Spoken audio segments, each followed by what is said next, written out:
من الشاهدين والشاكرين والحمد لله رب العالمين. إن الله وملائكته يصلون على النبي يا أيها الذين آمنوا صلوا عليه وسلموا تسليما. اللهم صل على سيدنا ومولانا محمد معدن الجود والكرم وآله وصحبه وبارك وسلم. صلوا عليه صلاة وسلام عليك یا رسول اللہ صلی اللہ تعالی علیہ وسلم. نبی اور آل نبی پر ایک مرتبہ اور درود پاک پڑھیں. اللہم صلی علی سیدنا و مولانا محمد وعلی آل سیدنا و مولانا محمد سید القاہرین علی اعداء رب العالمین.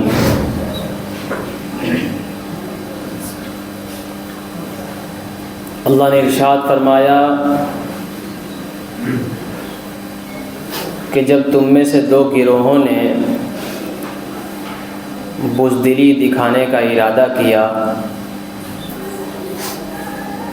تو پھر یہاں سے واقعہ شروع.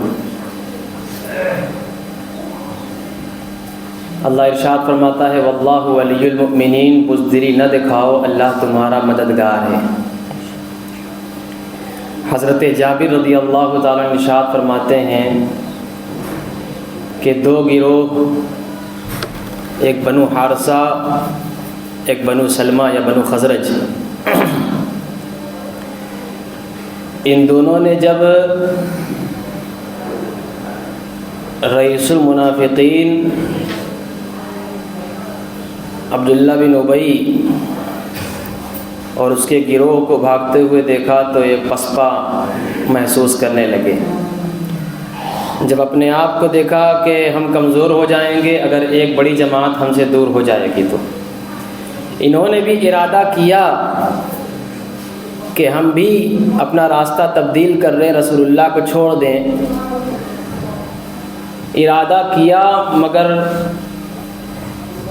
یہ بات ان کے دل میں آئی کہ نہیں، ہم ساتھ میں رہیں گے. صحابہ نے آپس میں باتیں کی اور پھر یہ واپس لوٹ گئے، یعنی یہ اسلام کے لشکر کے ساتھ اپنے آپ کو پیش کر دیا. حضرت جابر رضی اللہ تعالیٰ عنہ فرماتے ہیں کہ مجھے اس آیت سے بڑی خوشی ہوتی ہے.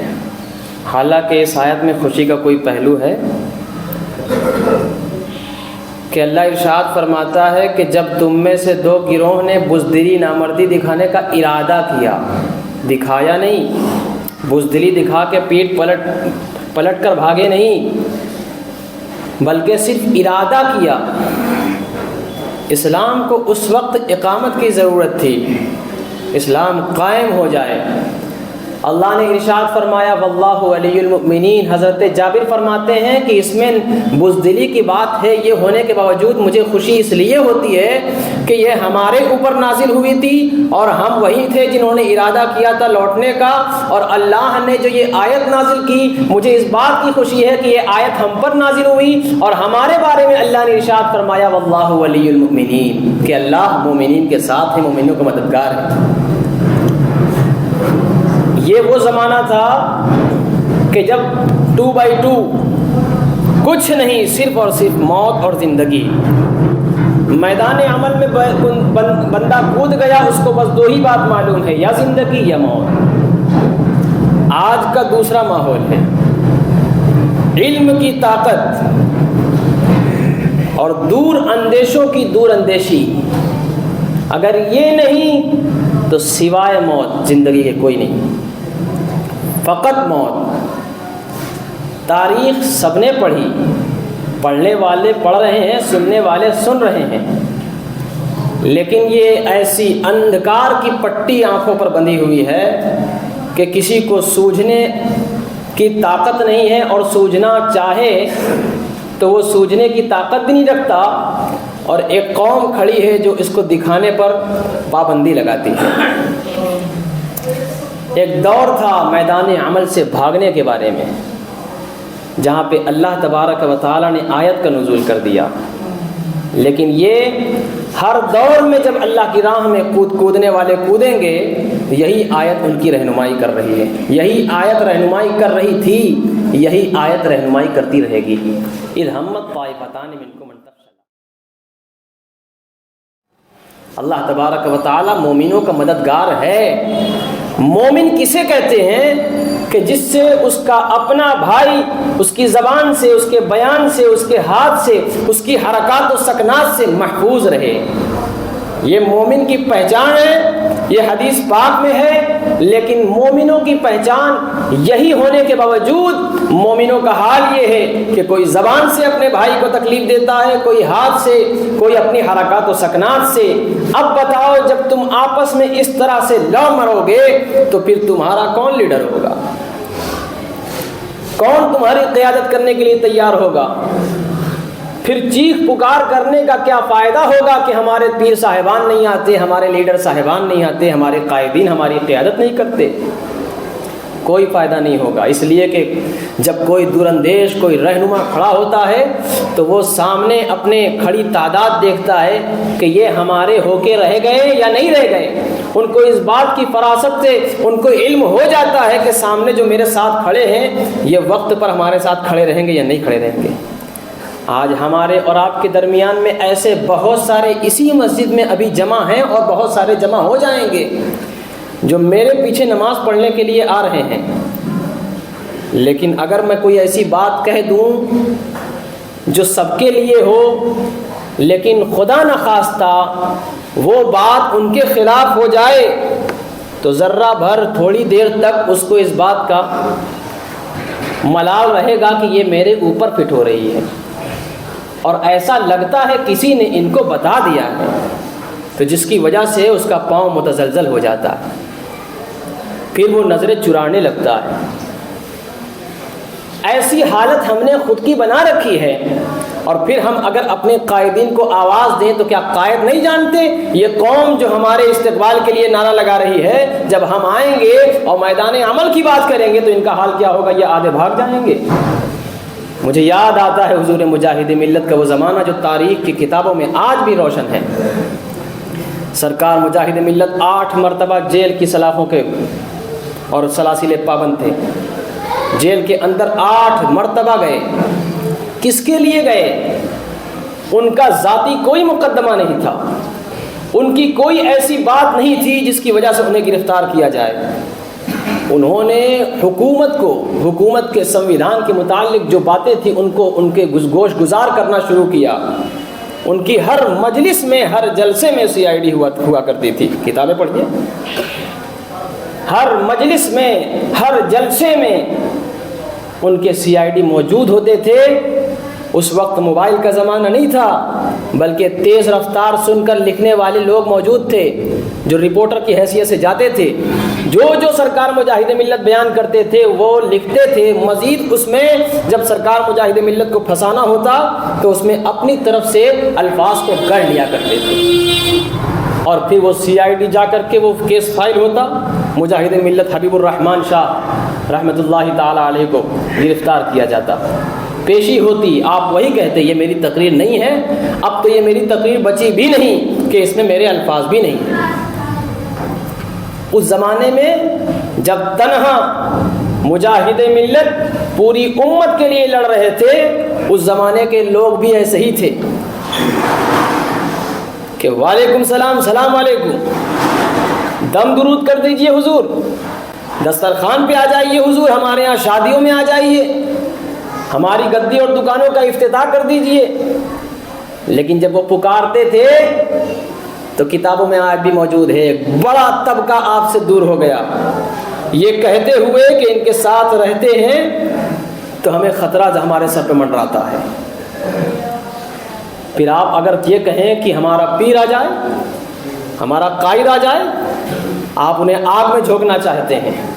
پہلے آپ اپنے پاؤں کو پابند محبت بنائیں، جو میدان عمل سے واپس گھومنے کا سوچے بھی نہیں۔ پہلے اپنے مزاج کو کسی ایک قائد کے قدموں میں جا کر کے پیش کر دیجئے کہ تم جو کہو گے وہ کیا جائے گا، تب جا کے میدان عمل میں بات رکھنے کی طاقت آتی ہے۔ غزوہ تبوک کے بھاگنے والوں کے لیے، جب بھاگنے والوں کے لیے وعید قرآن میں ہے، اللہ کی راہ سے متنفر ہونے والوں کے لیے وعید قرآن میں ہے، قرآن کے احکام کو پیچھے ڈال دینے والوں کے لیے وعید قرآن میں ہے کہ وہ عذاب کے مستحق ہوں گے، وہ شدید عذاب کے سخت پکڑ کے مستحق ہوں گے، تو پھر سوچو اس زمانے میں جب صحابہ کا دور تھا، جب ان دو گروہ نے سوچا تھا تو اللہ نے وحی نازل کر دی تھی۔ اگر آج سلسلے وحی رکتا نہیں، حضور پاک صلی اللہ علیہ وسلم کے بعد بھی اگر وحی کا نزول ہوتا، اگر کوئی اس کا سلسلہ ہوتا، کانسیپٹ ہوتا، تو ہمارے قدم قدم پر وعیدیں نازل ہوتی، ہماری ہر حرکات و سکنات پر اللہ تبارک و تعالی وعیدیں نازل کرتا، وحی کے ذریعے ہمیں معلوم کرایا جاتا کہ تم نے جو قدم اٹھایا ہے یہ قدم بہت گھناؤنا ہے۔ لیکن چونکہ جس طرح نبوت کا دروازہ بند ہوا، صاحب نبوت صلی اللہ علیہ وسلم کے اوپر وحی کا سلسلہ انہی کے ساتھ رہ گیا، ورنہ ہمارا جو حال ہے، جو متزلزل ہمارا پاؤں ہے، جو ہمارا مزاج کشمکش کی زندگی گزار رہا ہے، وہ ہماری اپنی کوتاہیوں کا نتیجہ ہے۔ جہاں کوئی باتیں ہوتی ہیں بس مولوی کہاں ہیں؟ آپ تاریخ کا مطالعہ کیجئے، اس ملک کی آزادی کے لیے جس نے سب سے زیادہ شہادت دی ہے وہ عام عوام گدیدار اور سیٹھوں مزدوروں کی نہیں، بلکہ وہ جانیں علماء کرام کی رہی ہیں۔ آپ کو اندازہ نہیں لگتا ہے اس لیے کہ آپ کا پیدا ہونے کے بعد جو پورا مرکز اور ایم ہوتا ہے پیسہ کمانا، عزت کمانا، شہرت کمانا، اپنا اسٹیٹس بلند کرنا، ورنہ آپ کو چاہیے کہ ہر دن کوئی ایک کتاب کو لے کر پڑھا جائے۔ آپ اپنے آپ کو پہچانو تو صحیح، جانو تو صحیح۔ شاہ جہاں پور سے لے کر کے دلی شہر تک راستے میں جتنے پیڑ تھے، جتنے درخت تھے، ہر درخت کی ٹہنی پر اگر کسی کی لاش لٹکتی تھی تو وہ علماء کرام کی تھی۔ آپ کاؤنٹ کر سکتے ہیں، جوڑ سکتے ہیں شاہ جہاں پور کہاں ہے؟ شاہ جہاں پور سے لے کے دلی تک جتنے پیڑ تھے، ہر پیڑ پر جن جانبازوں کی لاشیں تھیں وہ علماء کرام کی لاشیں تھیں۔ اور وہ علماء کرام جو ایکٹیو رہا کرتے تھے، جن کا مزاج ہر وقت اپنے قائد کی طرف مرکوز ہوتا تھا اور وہ سنتے تھے، اس پر عمل کرتے تھے، ان علماء کو چن چن کے لٹکایا گیا۔ ان کی غلطی کیا تھی؟ ملک کی آزادی، انقلاب برپا کرنا اور فتوی جہاد دینا تاکہ ہندوستان آزاد ہو جائے۔ آپ سوچو، جب ایک ملک کی آزادی کے لیے، کون بتا دوں آپ کو، لگ بھگ 54,000 علماء کرام کو لاشوں کے طرح لٹکا دیا گیا۔ ایک تو نہیں، 54,000 علماء کرام کو درختوں پہ لٹکا دیا گیا تھا۔ کس بات کے لیے؟ انہوں نے فتوی جہاد دیا، عمل کیا، انقلاب پیدا کر دیا کہ ہندوستان آزاد ہونا چاہیے۔ جب سوچو کہ ہندوستان اپنے ملک کی آزادی کے لیے 54,000 علماء کو شہادت دینا پڑی تو وہ تیار ہو گئے، تو پھر تم کس طرح سوچ سکتے ہو کہ گھر بیٹھے کاروبار اور میٹھا لڈو کھاتے کھاتے آپ کا ہر مسئلہ حل ہو جائے گا جو دین سے متعلق ہو؟ قرآن کے خلاف کوئی اٹھ رہا ہے، آپ سوچیں کہ ہم دعا کر لینے سے اس کو نیست و نابود کر دیں گے؟ یہ نہیں ہو سکتا۔ جب ملک کے لیے جانیں گنوانی پڑی ہیں تو قرآن کے لیے جانیں گنوانی پڑیں گی۔ جب ملک کے لیے جانیں گنوانی پڑی ہے، شہادت دینی پڑی ہے، تو پھر اسلام کے تحفظ کے لیے جان دینی پڑے گی۔ اسی لیے میں کہہ رہا ہوں، آپ سنتے ہیں، پیسے لٹاتے ہیں، قتل حسین اصل میں مرگ یزید ہے، لیکن اس کا مطلب یہ ہے کہ اسلام زندہ ہوتا ہے ہر کربلا کے بعد۔ جب اسلام پر نقد و جرح اور زخم لگایا جاتا ہے تب ایک کربلا ہوتی ہے، اور جب کربلا ہوگی تب جا کے عالم میں سکون برپا ہوگا۔ ابھی انقلاب کی وجہ ہے، ہمارے اور آپ کے اندر انقلاب کتنا ہے؟ کچھ نہیں ہے۔ مسجد آئے، تقریر سنی، سبحان اللہ، گھر کھانا کھایا، کاروبار شروع۔ ہمارے اور آپ کے اس پہلو پر ظالموں نے قدم رکھا ہے، پاؤں ہاتھ نہیں بلکہ انگلی نہیں، قدم رکھ دیا ہے کہ جس سے سب سے زیادہ کمزوری ہوتی ہے۔ پہلے کا موجود تھا عالم، آپ لوگوں نے دیکھا ہوگا، ایک صاحب قاری صاحب نے مجھے سنایا، انہوں نے کہا کہ اس پر ہونا چاہیے، اس پر بھی بیان ہونا چاہیے. الحمدللہ میں تو کر ہی دیتا ہوں. کہا کہ پہلے گیس والا آتا تھا گھر میں لگانے کے لیے تو پہلے ایک بندہ آواز دیتا تھا، گیس آ رہا ہے، سلنڈر آ رہا ہے، تو پھر گھر میں پردہ اہتمام ہونے لگتا تھا. عورتیں اپنے اندر چلی جاتی تھی، کمرے میں جاتی کہ وہ اس کا پردہ سامنے نہ آ جائے. پہلے ایک مرد آتا تھا گھر کا، اس کو لے کر چڑھے. اور اب یہ ہے شوہر نامدار اپنی محبت کا اظہار کر کے ناشتہ کر کے گدی، دکان، کاروبار پہ. اب سب سے بڑی حاکمہ کھڑی ہیں گھر میں، گیس والا آ رہا ہے، خود ہی پیسہ دے رہی ہیں، خود ہی اس سے جھگڑا کر رہی ہیں اور خود ہی اپنا سارا مسئلہ حل کر لے رہی ہیں. کچھ دن بعد یہ بات ایک نوکر، ایک دکاندار اور ایک خریدار کی حیثیت نہیں رکھتا. کچھ دن بعد وہ رشتہ دوسرا ہو جاتا ہے. پتہ چلتا ہے فلاں غائب، پتہ چلا فلاں بھاگا. کس کے ساتھ کیوں بھاگا؟ اس لیے کہ ہم نے آوارہ چھوڑ دیا. جو کام آپ کا تھا آپ نے خواتین کو حق کیسے دیا؟ وہی ہوا. دودھ والا آتا ہے آپ کے گھر پہ چڑھ کے دیتا ہے. شرم نہیں آتی ان مردود مردوں کو جو اس کی اجازت دیتے ہیں؟ بے پردہ ہو کر کے ڈیلیوری بوائے آ رہا ہے، آن لائن کا زمانہ ہے، آرڈر دے دیا، ڈیلیوری بوائے گھر تک، گیٹ تک پہنچ گیا. اور باہر مچھیں ایسے تاؤ دے کے سوچتے ہیں کہ ہم بہت بڑے مسلمان ہو گئے. جب یہ کام ہو گیا تو پھر ہماری دکھتی ہوئی رگ پر انگلی نہیں، قدم رکھ دیا گیا. بلکہ وہ رگ پر نہیں، ہمارے گردن اور ہمارے گلوں پر قدم رکھ کر کے ظالم چڑھے ہوئے ہیں. آپ کچھ نہیں بول سکتے اس لیے کہ آپ کی عزت اس کے موبائل کی اسکرین پہ قید ہے. پرسوں کی بات بتا دیں، علماء کرام کو آپ آواز دیتے ہیں. علماء کرام اپنے انداز سے کیا کام کرتے ہیں. کچھ چیزیں وائرل نہیں کی جاتی، کچھ چیزیں بتائی نہیں جاتی، تاکہ جب آپ ایسے ہیں کہ نادانی میں کچھ جگہ کہہ دیں گے تو ہمارا بیڑا غرق ہو جائے گا. بہت ہوتا فخریہ طور پہ کہہ دیتے ہیں ہمارے امام صاحب نے جو بیان کر دیا ہے کیا بات ہے. فخریہ طور پہ بھی کچھ لوگ کہہ دیتے ہیں یہ فخریہ طور پہ کہیں وہ باتیں جو صرف آپ کو سننا تھا، آپ کی وجہ سے اگر کسی اور نے سن لیا تو وہ فخریہ طور پہ نقصان دہ ہوگا. اسی لیے کہا جاتا ہے کسی ایسے شخص سے باتیں نہ سنو کہ کانوں کی باتیں غیر ہو جاتی ہیں. اور آج اپنے پیٹ کی راز سنانے والا، پیٹ کا بھید سنانے والا ہر کسی کو پکڑتا ہے. دیکھو میں ایک بات بتاؤں گا، کسی کو کہنا نہیں. وہ بھی اسی طرح دوسرے سے کہتا ہے میں بتا رہا ہوں کسی کو کہنا نہیں. اور اس طرح سے پوری کائنات جل جاتی ہے. لیکن یہ ہمارے اندر کی کوتاہیاں ہیں. پہلے بھی میں نے کہا تھا، پھر کہہ رہا ہوں کہ آج اس مسجد میں اگر عام نمازوں میں، جمعہ کے علاوہ میں، اس طرح سے جس طرح سے آپ بیٹھے ہیں، امام کا انتظار کر رہے ہیں، سن رہے ہیں ان کی بات، اگر عام طریقے سے اس طرح سے ہو جائیں تو ہمت نہ ہو ان کی تانک جھانک کرنے کی. لیکن ابھی نہیں کریں گے، مجھے معلوم ہے جب اس پر تالا چڑھے گا تب دوڑے بھاگے آئیں گے. ایسے کیسے ہو جائے گا؟ یہ ہماری مسجد ہے، ہمارے باپ داداؤں نے اس پر پڑھا ہے، ہمارے پردادا نے وقف کیا ہے.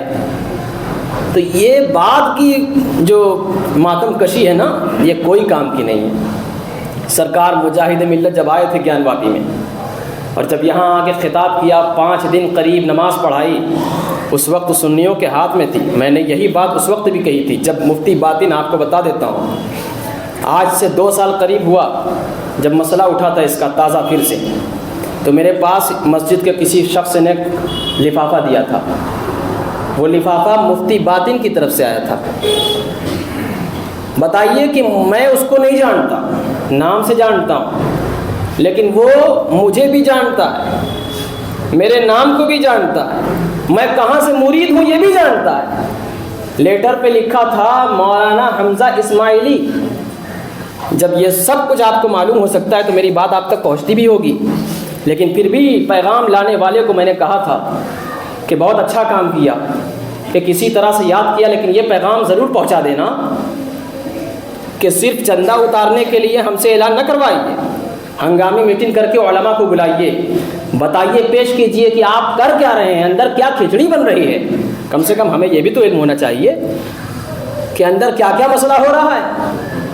اور پہلی بات یہ, اور دوسری بات یہ کہ آپ کثرت نماز کے کا اعلان جو کر رہے ہیں کہ آئیے کثرت سے نماز پڑھیے, بھر دیجئے مسجد کو, تو ہمارا اصول آپ کو معلوم ہے کہ ہماری نماز کسی بدعقیدہ کے پیچھے نہیں ہوتی, لیکن ہر بدعقیدہ کی نماز ہم خوش عقیدہ کے پیچھے ہو جاتی ہے. تو ظاہر ہے جب یہ مسئلہ آپ پر ظاہر ہے, اور یہی فتاویٰ دارالعلوم دیوبند میں ہے بھی کہ ان کی ہمارے پیچھے نماز نہیں ہوتی, لیکن ہماری ان کی پیچھے نماز ہو جاتی ہے. کون کہتا ہے یہ؟ اہل دیوبند, کہ ہماری نماز سنیوں کے پیچھے ہو جاتی ہے. تو پھر آپ سوچیں, جب یہ بات آئی تو میں نے کہا جب ہو جاتی ہے تو پھر کثرت نمازی کے لیے آپ اعلان کر دیجئے کہ ایک سنی امام کو رکھ دیا جاتا ہے, سارا ذمہ آپ کے ہاتھ میں, فقط امام, تاکہ میں ادھر سے گزروں تو میں بھی نماز پڑھ لوں. لیکن نہیں, آپ ادھر ادھر گھوم گھوم کے کہتے ہیں کہ یہ خالی اختلاف کہتے ہیں, اختلاف کرتے ہیں, ان کے اوپر نبض لگاتے ہیں, اتحاد نہیں کرتے ہیں. اتحاد ایسے تھوڑی ہوتا ہے, اتحاد ایسے نہیں ہوتا. بڑے حکیم بنتے ہیں, حکمت لگاتے ہیں لوگ. ہم لوگ بھی حکما کی صحبت میں پل بڑھ رہے ہیں, کسی کوڑا اٹھانے والوں کی صحبت میں نہیں پڑھ رہے ہیں ہم لوگ. اپنی باتوں پر غور کیجئے, کہنے والا کہنا کیا چاہتا ہے. ہم مجبور ہیں, جو سب سے اہم چیز ہے مسلمانوں کے لیے وہ ایمان اور عقیدہ ہے. ہم چاہ کے بھی آپ سے ہاتھ نہیں ملا سکتے, اس لیے کہ آپ نے گڑبڑی کر دی ہے.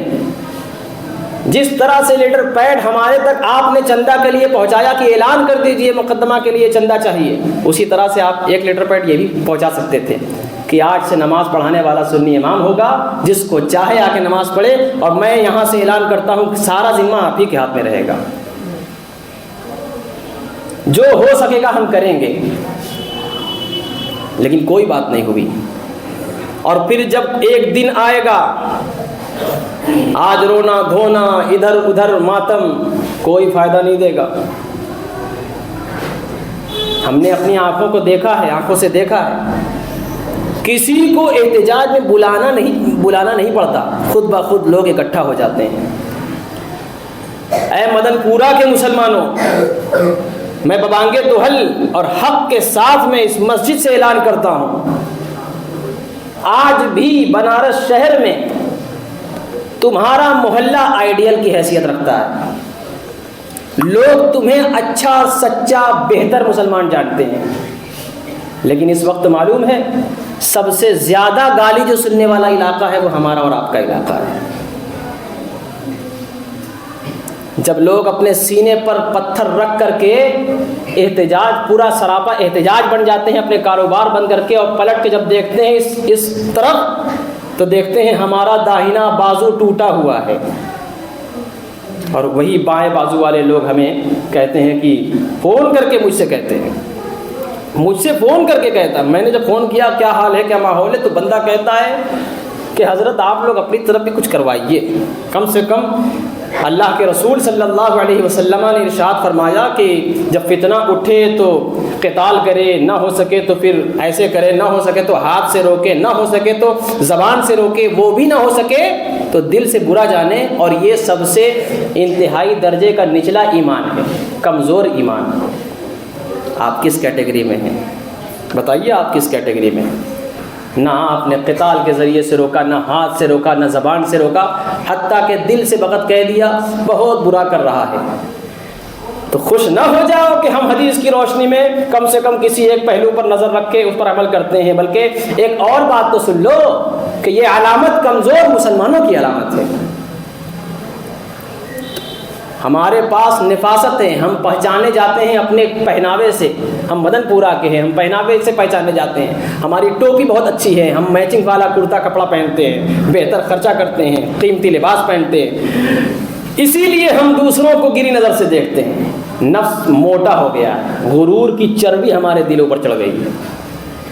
اور جن کو میں نے دیکھا ایمانی حرارت کے ساتھ میدان عمل میں بولتے ہوئے, اللہ اسے ہدایت دے, داڑھی بھی رکھے لیکن اس کے چہرے پہ داڑھی نہیں, پینٹ شرٹ پہنے ہوئے ہے، اور وہ مجھ سے کہہ رہا ہے کہ حدیث پاک میں تو یہ ہے نا مولانا کہ برا جانو، کم سے کم دل سے برا جانو، تو ہم نے کوشش کی کہ صرف دل سے نہ برا جانیں بلکہ اپنے مارکیٹ کو بند کر کے دکھائیں کہ ہم دیکھیے اس طرح برا مانتے ہیں۔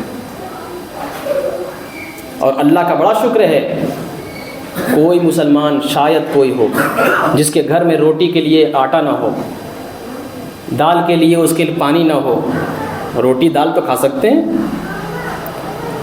مارکیٹ بند کرنے سے اگر فاقہ پڑ جائے، بچے بھوکے مرنے لگیں گے، تب یہ خوف ہوتا۔ یہ خوف اس زمانے میں تھا کہ جب مسلمان بالکل تھوڑے سے تھے، لیکن پھر بھی ان کا حال یہ تھا کہ حضور نے فرما دیا بائیکاٹ کر دو، بائیکاٹ کر دیا۔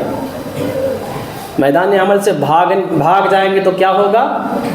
پیر صاحب آئیں گے آپ کے ساتھ کھڑے ہونے، قاضی صاحب آپ کے ساتھ کھڑے ہو جائیں گے، مولانا لوگ آگے آپ کی اگر سپاہ گری سنبھالنے کے لیے کھڑے ہو جائیں، اور وہی ہوگا کہ سلام پھیرا تو سارے غائب۔ پتہ چلا ابھی نئی نئی شادی ہوئی ہے ہماری، چھوٹا چھوٹا بچہ ہے ہمارا، کچا کاروبار ہے ہمارا، وہ خراب ہو جائے گا، برباد ہو جائے گا۔ مسلمان کا یہ نتیجہ ہوا، کل وہ فقط اس لیے جیتے تھے کہ ہمیں مرنا ہے، آج اس لیے جی رہے ہیں کہ بس جینا ہی جینا ہے۔ ان کو موت کا منظر بھلا دیا گیا، کھانوں کے ذریعے سے، صحبت کے ذریعے سے موت کا کانسیپٹ بھلا دیا گیا، نگاہوں سے اس کے مزاج سے گرا دیا گیا۔ کیا مرنا نہیں ہے؟ پتہ چلا فجر کی نماز پڑھنے والا ظہر میں مر گیا۔ ایسا بھی ہوا کہ بندہ ابھی اپنے گھر کی چوکھٹ سے ملاقات کیا، گھر میں گیا، اعلان ہو گیا، ملنے والا حیران ہے، پھر بھی اس کو یہ اللہ نے عبرت کے لیے نہیں بنایا کہ جس سے تو ابھی 10 منٹ پہلے ملا تھا وہ مر گیا۔ پھر بھی ایک تصور ہے کہ جینا ہے، جینا ہے، اس لیے ہمیں کوئی زیادہ پریشان ہونے کی ضرورت نہیں ہے، ہم دعا کر لیں گے۔ یقیناً دعا ایک ایسا عمل ہے جس کے ذریعے سے بلائیں رد ہو جاتی ہے، لیکن یہ کب ہے؟ جب میدان میں نکل کے کھڑے ہو کے پھر اللہ کے حضور دعا کرو، اے اللہ ہم تیری راہ میں کھڑے ہو گئے ہیں، تیرے اسلام کی حفاظت کے لیے، تیرے قرآن کی توہین ہوئی ہے اس کے دفاع کے لیے ہم میدان عمل میں کھڑے ہو گئے ہیں، اگر کوئی ایسا منظر آتا ہے تو ہمیں فتح یاب فرما۔ اپنے آپ کو بے یار و مددگار سمجھنا یہ ہماری بے وقوفی ہے۔ جتنا قانون پر عمل الحمدللہ مسلمان کرتے ہیں کوئی قوم نہیں کرتی، جتنا سنویدھان کے ساتھ اپنے اسلام کے قانون پر عمل، خود اپنے دھرم مذہب کے قانون پر جتنا عمل آج بھی مسلمان کرتے ہیں کوئی قوم نہیں کرتی۔ آج بھی یہاں جو صوفیہ نے خوف کا ایک سبق پڑھایا ہے کہ اللہ سے ڈرو، آج کہیں نہ کہیں ہے جبھی ہم یہ باتیں کر رہے ہیں، ورنہ کہیں نہ کہیں ناچ ہوتا۔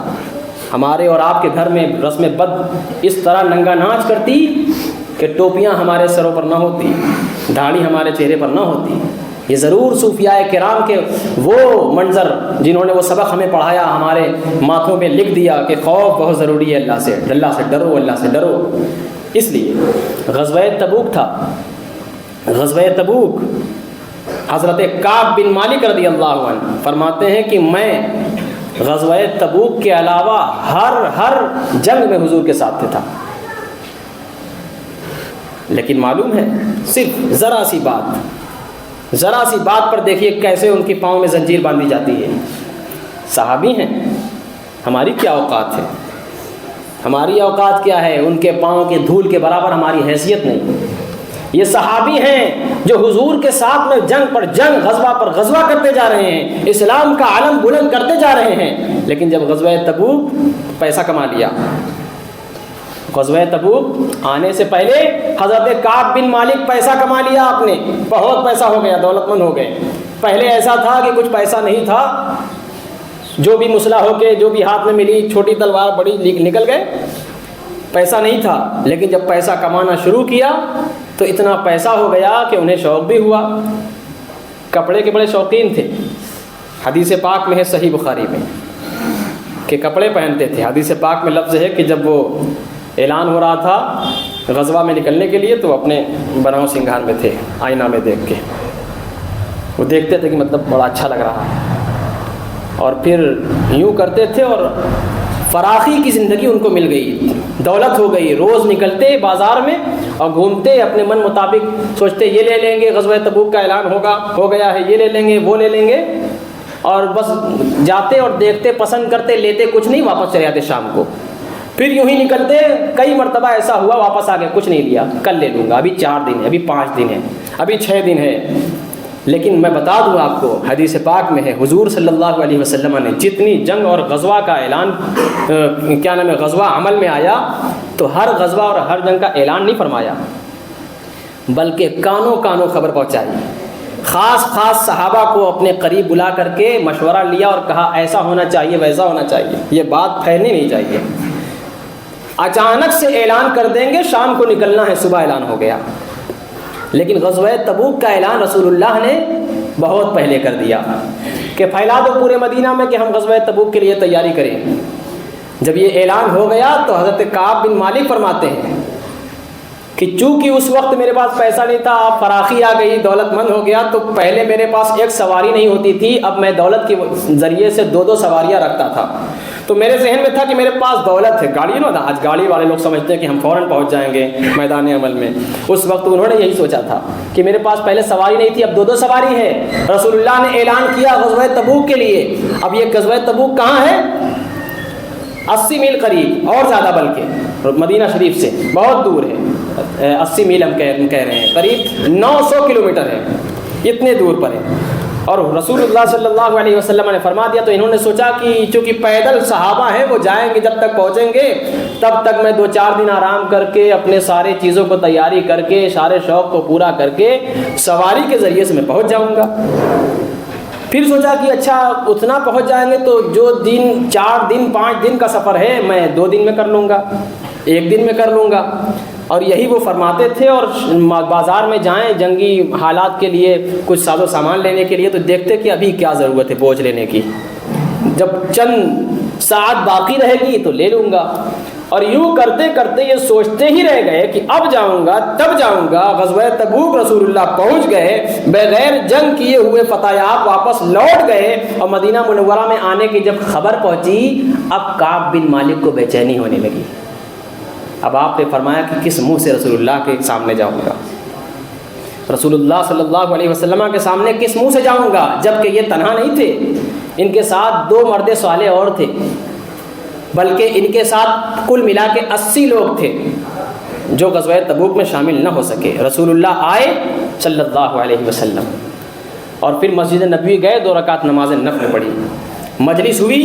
جیسے ہی مجلس ہوئی، سارے صحابہ آئے، فتح یابی کا جشن ہوا، اور پھر جو 80 لوگ اس غزوہ میں شریک نہیں ہوئے تھے وہ آئے فردن فردن، یا رسول اللہ قسم ہے میں اس لیے نہیں آ سکا، قسم ہے یہ اس لیے نہیں آ سکا، میرا یہ عذر تھا، میرا وہ عذر تھا۔ سب کے بارے میں رسول اللہ سنتے تھے اور سب کے لیے کہتے تھے اللہ مغفرت فرمائے، اللہ تمہاری مغفرت فرمائے، سب کے بارے میں۔ صحابہ کچھ اپنے چھوٹی باتوں کو عذر بنا کے ہیرا بنایا، رسول اللہ نے سب کے لیے مغفرت کی دعا فرما دی۔ ان کے بھی دل میں آیا، 3 شخص تھے، اس میں سے ایک حضرت کعب بن مالک۔ یہ لوگ آئے اور یہ آ کر کے رسول اللہ کی بارگاہ میں کہا، حضور چاہتے تو کہ آج آئیں کل آئیں، لیکن یہ کشمکش میں کہ اب چلا جاؤں گا تب چلا جاؤں گا۔ انہوں نے سوچا کہ جس طرح سے 80 میں سے باقی ہم 3 کو چھوڑ کر سب نے اپنا عذر پیش کیا ہیلا حوالہ کے ساتھ، ہم بھی پیش کر دیں۔ لیکن ان کو اس بات کا زیادہ خوف تھا کہ آج رسول اللہ خوش ہو جائیں گے، کہیں ایسا نہ ہو، بہت جلد ایسا ہوگا کہ اللہ تبارک و تعالی رسول اللہ صلی اللہ علیہ وسلم کو مجھ پر ناراض کر دے گا، تو عاقبت اچھی ہونی چاہیے۔ یہ کانسیپٹ اور یہ فکر حضرت کعب بن مالک نے دیا۔